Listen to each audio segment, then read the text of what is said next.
Vet Science. My name is Dari and today's video is about diagnosing over the phone. As a vet, you probably had one too many D.O.P.C. What that stands for?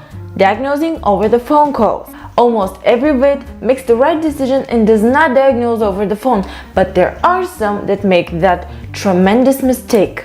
My opinion is that no matter how good you are by diagnosing and treating a patient over the phone, you're actually playing with its life.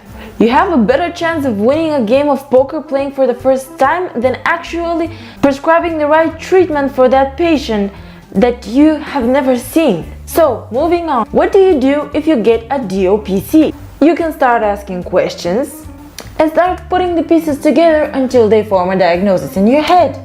Assuming you're right, you prescribe some meds and hope for the best. Or, the right thing to do, politely say that the information they gave you is not enough for you to make a right diagnosis, and a checkup is advised.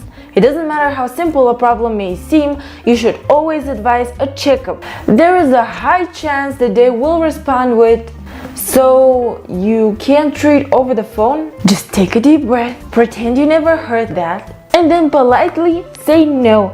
No, God! No, God, please, no! No! No!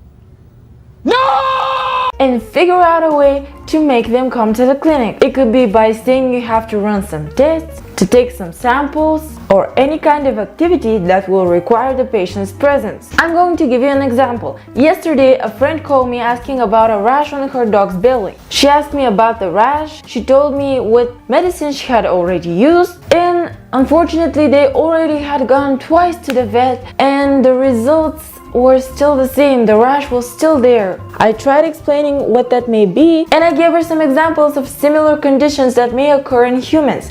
Because she is a future human doctor, she understood me and also gave me a pretty clear picture of what the rash actually looks like. And then the question came, so what can I give him? My answer was, I don't know.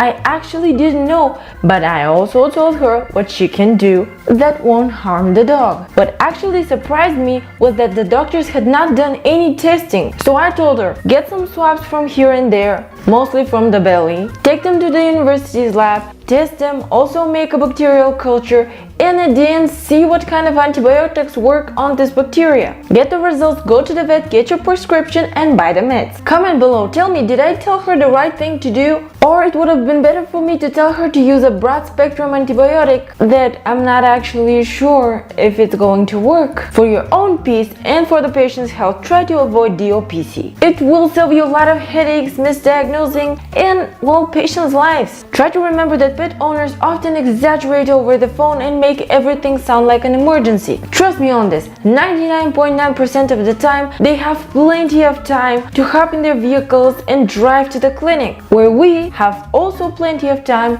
to do our jobs. But of course, there are cases of emergency, and if there is an emergency, the better thing to do is for us to go to the patient and not trying to explain what the owner should do at home, because that will cost us valuable time and we might lose the patient's life. Well guys, I hope you liked this video. Don't forget to give it a thumbs up, to subscribe, to like it, don't like it, whatever you want to do, it's your choice. You can also follow me on social media. I will leave the links down below on Instagram and Twitter. And until next time, I wish you all the best, treat your patients right, and don't do D.O.P.Cs.